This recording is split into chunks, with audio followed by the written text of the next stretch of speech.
სტაჟირებაზე ბოლო კვირა და მარტო მიწევს უმეტესად მუშაობა, იმიტომ რომ ჩემი ორი თანამშრომელი მშობლებაშია გასული და ერთი ბიჭი 2 დღით მოვა კვირის განმავლობაში და მეორე საერთოდ წავიდა უკვე. და ძალიან უცნაური გრძნობა, იმიტომ რომ 6 თვიანი სტაჟირება იყო და უკვე ბოლო კვირა არის არა და ვერც გავიაზრე და კიდე მგონია რომ ეხა დაიწყო, თებერვალში დავიწყე. და ცოტა ემოციურად ვარ თან ზოგჯერ ადრე ვასრულებდით ხოლმე და შეგვეძლო ადრე წავსულიყავით და ეხა უბრალოდ არ მინდა ადრე წასვლა, იმიტომ რომ მინდა რაც შეიძლება დიდხანს ვიყო აქ. სტაჟირებას რაც შეეხება, მგონი არასდროს მიხსენები, ან შეიძლება ვახსენე, მაგრამ არასდროს დაწვრილებით არ ამიხსნი, არას ვაკეთებ. მოკლედ დანიაში ძალიან პოპულარულია და ძალიან დიდი ამბავია თემა, რაც კიდეც ის დაარქვით, ეს study internship-ები, ანუ სტაჟირებები სწავლის განმავლობაში, სწავლის დროს, განსაკუთრებით მაგისტრატურის დროს. ანუ აუცილებელი არ არის, თუმცა ძალიან რეკომენდირებულია და ბევრი სხვადასხვა კომპანია, საკონსულტაციო სერვისი თუ რაცა, ძალიან პირიქით ბედნიერები და მოხარულები არიან სტუდენტები აიყვანონ როგორც სტაჟიორები. და უკვე რაღაც მხრივ გამოცდილება გექნება, როცა დაამთავრებ, მე უკვე რაღაც თან შედარებით მაღალ პოზიციაზე რომ დაიწყო მუშაობა, ანუ უფრო პრიორიტეტული იქნები, მოკლედ რა. და მეც გადავწყვეტე, რომ გამეკეთებინა, როგორც იცით, გლობალურ გარემოს და განვითარებას სწავლობდა ვარშავაში, რომ წავედი, იქ იყო სპეციალიზაცია სოციალური მიმართულებების მხრივ და მენეჯმენტის მხრივ, ანუ ეს არის რაღაცა მიქსი ბიზნესის და სოციალური პასუხისმგებლობის.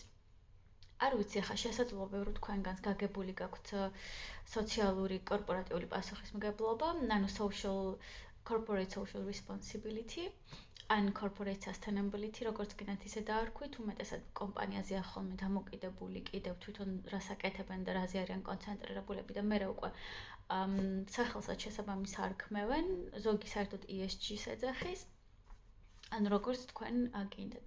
მოკლედ ჩემი სტაჟირება ამასთან დაკავშირებითაა, ვარ ერთ-ერთ საკონსულტაციო კომპანიაში, კორპორატიული სოციალური პასუხისმგებლობის მიმართულებით და ვეხმარებით უბრალოდ სხვადასხვა ბიზნესს გახდნენ უფრო ეთიკურები.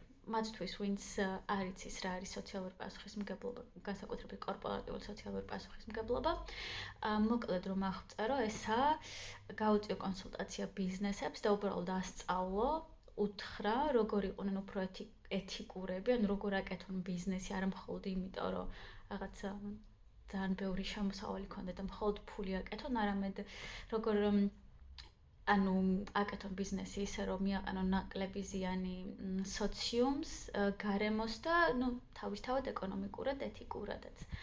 დანიაში ძალიან დიდი ამბავია მდგრადობასთან დაკავშირებით, sustainability ძალიან დიდი თემა და განსაკუთრებით corporate sustainability. ამ ინგლისურ ტერმინებს ახლა იმიტომ ვამბობ, რომ ანუ ინგლისური ტერმინები შესაძლოა უფრო მიხვდეთ, იმიტომ რომ ესენი უფრო ძალიან გავრცელებულია და ყველა მას იყენებს ახლა, ვიდრე ქართული, იმიტომ რომ საქართველოში ჯერ დიდად ამის კულტურა არ გვაქვს, როგორც ვიცი. კი არის რაღაცა წამოწყებები ვადევნებ ხოლმე თვალს, თუმცა ანუ ძალიან გავრცელებული არა, მით უმეტეს ახლა ამ პერიოდში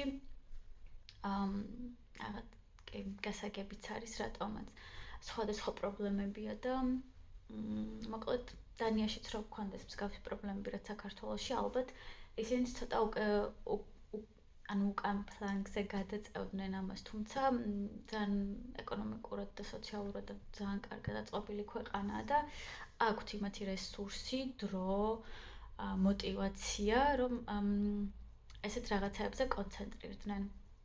რასაც მდგრადობა ქვია ყველა სფეროში აბსოლუტურად და კორპორაციებშიც, რა თქმა უნდა. ხო და ამას ვაკეთებ, მოკლედ სხვადასხვა ტასკები გვაქვს, რადგან საკონსულტაციო კომპანია არის, ვმუშაობთ სხვადასხვა ბიზნესთან და სხვადასხვა კომპანიასთან, ანუ არა მხოლოდ ერთი კომპანია, ვისთვისაც ვაკეთებთ ამ ყველაფერს, რაც უფრო ვფიქრობ, რომ მრავალფეროვანს ხდის ყველაფერს და უფრო საინტერესოს. ძალიან დამეხმარა იმის გარკვევაში, მაინც რა მომწონს ამ სფეროში, რა არ მომწონს ამ სფეროში. მე როცა დავამთავრებ უკვე მაგისტრატურას, რა მიმართულებით მინდა რომ სამსახური მოვძებნო და ისე შემდეგ.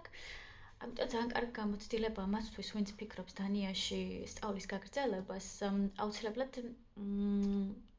ვუწევ რეკომენდაციას ამ სტადი ინტერნშიპებს, იმიტომ რომ აი ძალიან მოქნილი გრაფიკია, ყველა აფასებს ამ working life balance, რასაც ქვია.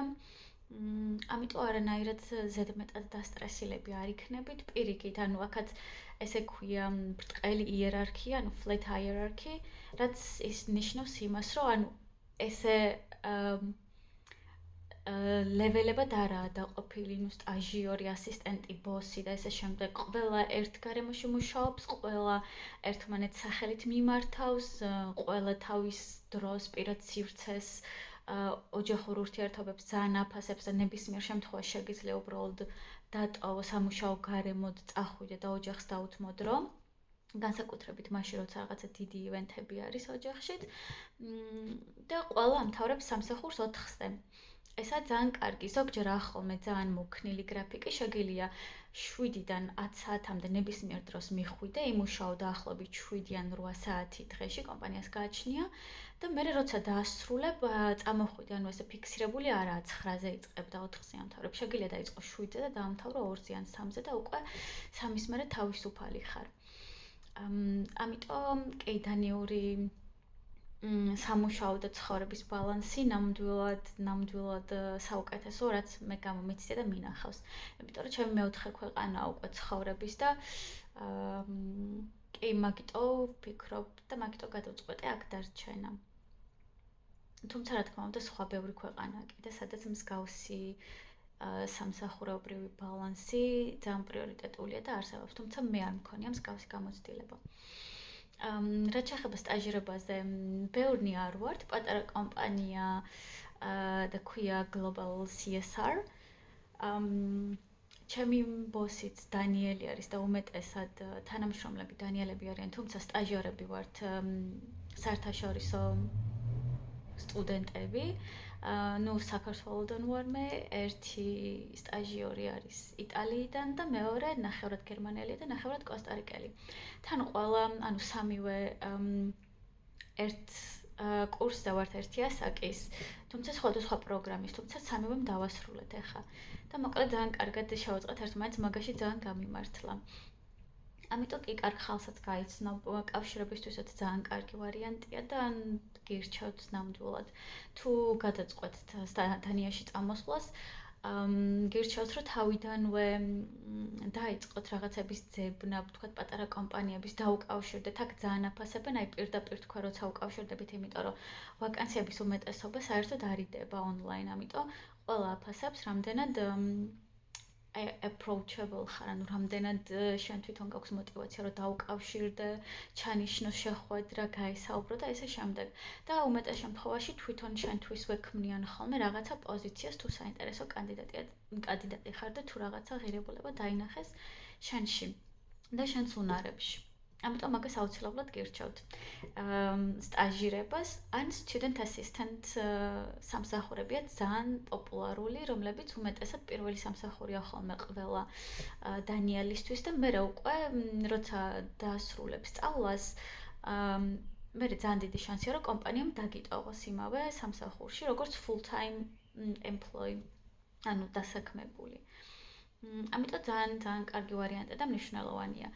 მეც ვცდილობდი სტუდენტ ასისტენტ სამსახურებზე განაცხად, ძალიან ბევრი ინტერვიუც მქონდა შარშან, თუმცა ყველას უნდოდა ესევე ფიზიკურად ყოფილიყავი დანიაში, თუმცა მეორე წელს ხო უკვე მიწევდა პოლონეთში წასვლა და ამიტომ ეგ არ გამოვიდა, თუმცა სტაჟირება მაინც გამოვიყვანე როგორ ხაცა.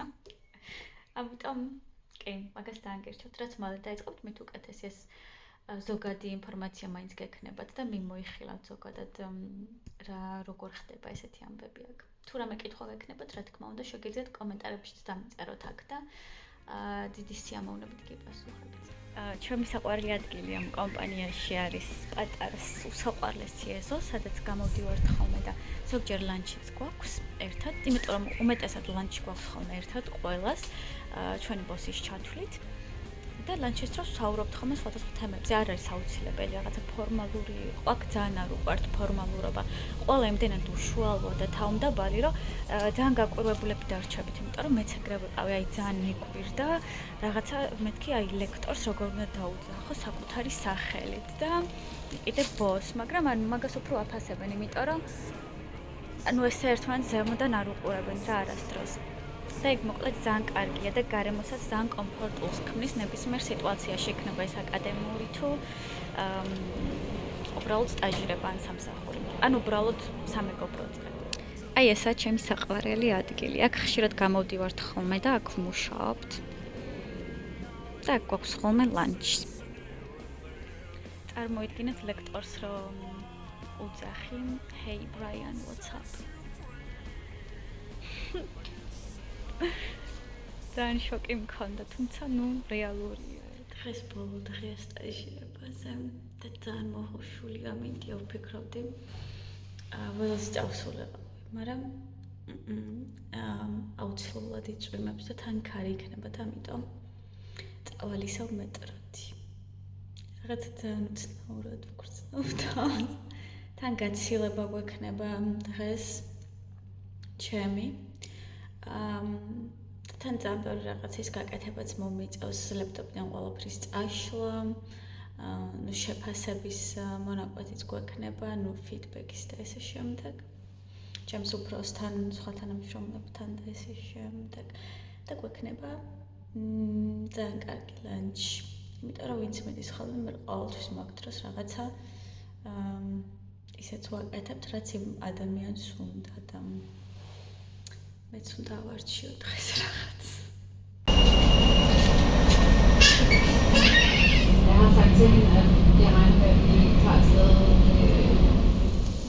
მოკლედ ამ გადაწყვეტილებამდე როგორ მივედი არ ვიცი, თუმცა სატაცური ბეკონით და კარტოფილი ავარჩია. ბოლო დღე მქონდა ეხა სტაჟირებაზე და დავასრულე და წამოვედი. ეხა მქონდა ზუსტად ჩემს ბოსთან შეხვედრა, feedback session გვაქვს ხოლმე, სადღაც 3 თვეში ერთხელ და ეხა მქონდა ბოლო. ნუ 2 თვეში ერთხელ უფრო სწორად, ანუ სულ 3 მქონდა. ისეთი საყვარელი იყო, აიმე. მოკლედ ეხა ძალიან გული მწყდება, იმიტომ რომ ძალიან კარგი ადგილი იყო, ძალიან საყვარელი ხალხით და მოკლედ იმედი მაქვს, რომ მსგავსი ხალხი შემხვდება ყველგან, სადაც არ უნდა წავიდე. ჩემი ბოსი უსაყვარლესი, ისეთი უშუალო. მოკლედ ეხა ძალიან ისეთ განწყობაზე ვარ, რომ სადღაც სახლში რომ მივალ, ცოტა ხანს ვიტირებ ალბათ. არა, ხომ ტერილით არ ვიტირებ, მაგრამ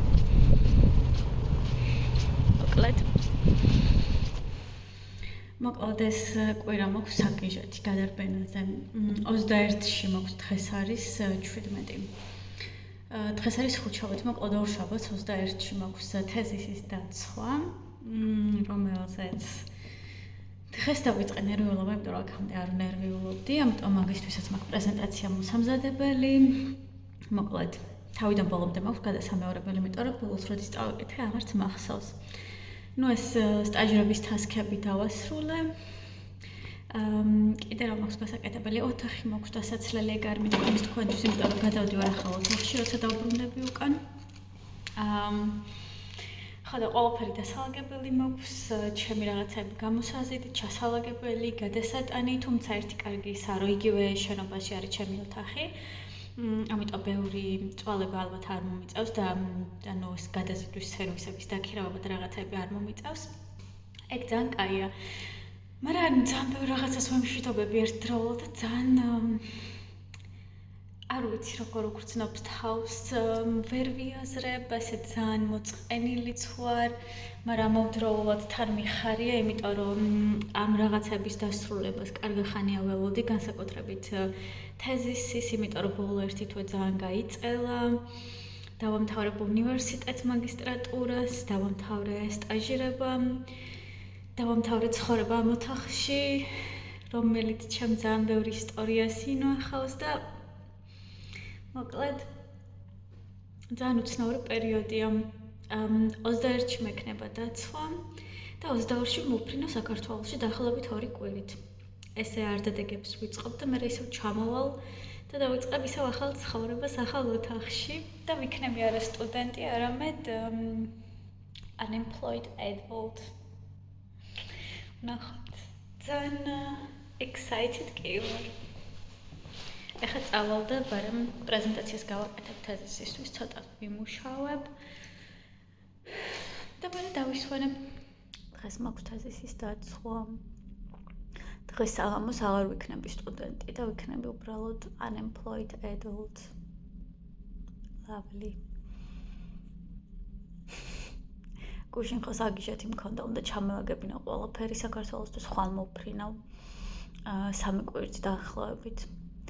უნდა დამეცალა ოთახი, იმიტომ რომ landlord, ანუ ვინც ოთახის მეპატრონა ის გოგოც მოდის რამდენიმე დღეში და მე სხვა ოთახში გადავდივარ აგვისტოდან. ანუ ეს ყველაფერი დაცლა დაალაგება ამ ჩემოდნების გადატანა რო შევინახო, პრეზენტაციის გაკეთება თეზისისთვის ცალკე ამაზე ნერვიულობა. მომზადება. მოკლედ გუშინდელი დღის გამეორებას ნამდვილად არ ვისურვებდი არასდროს. თან დღეს უნდა აღნიშნო მეგობრებთან ერთად როცა დავასრულებ. და ყველას ვუთხარი, რომ ტერასაზე ავიდეთ, თქვა ერთ-ერთი ძალიან ლამაზი ტერასა, მოკლედ არხებთან ძალიან ახლოს და იმიტომ რომ ეს ბოლო 3 დღე იყო იდეალური ამინდი მზე უკარო, რაც კოპენჰაგენში ძალიან იშვიათია და ესეთი ამინდები როცა არის ხოლმე, აი სახში არ უნდა დაჯდე, იმიტომ რომ დამნაშავედ გრძნობ თავს. და დღეს არის ქარიშხალი. ქარია, წვიმს, ცივა.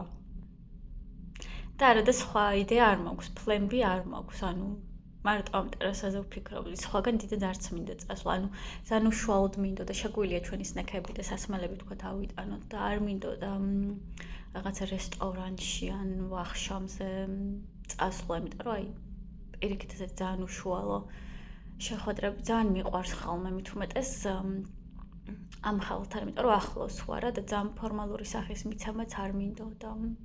და ვნახოთ იმედია გადაიღებს.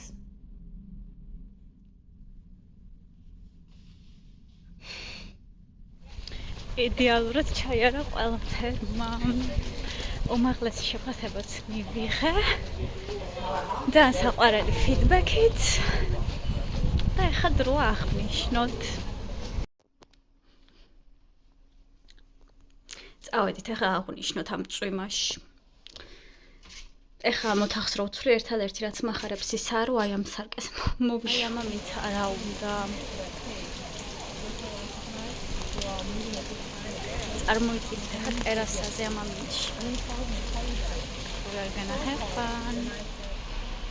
არაფერი არ არის გადახურული და ძალიან წვიმს, არა და ტერასა რა იდეალურია, ნახე. ანუ იქით სკამებიცაა და მაგიდების და იქნებოდა ფანტასტიკური ხედიც არის თუ ხედავთ არხებზე.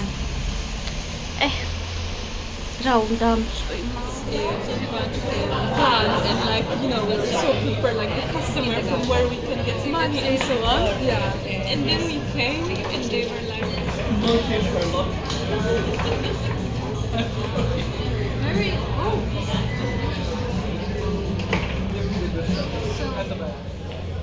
I'll take the defense. Are you best here, Marie? No.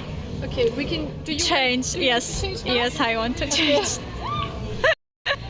I'm glad that I asked them. Yeah. I'm also not good at that, but it's fine. I'll work it. How you feel, the losers? Good. I feel pretty good. I think I should lose like this once or twice every day. ნახეთ ჩემს სილამაზები.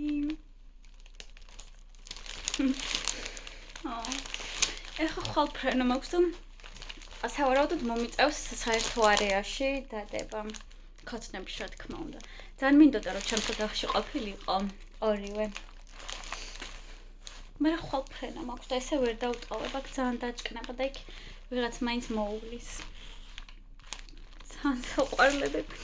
მან ჩემეგობრებმა მოჩუქეს თავიანთი ბარათებით. საყვარლესი.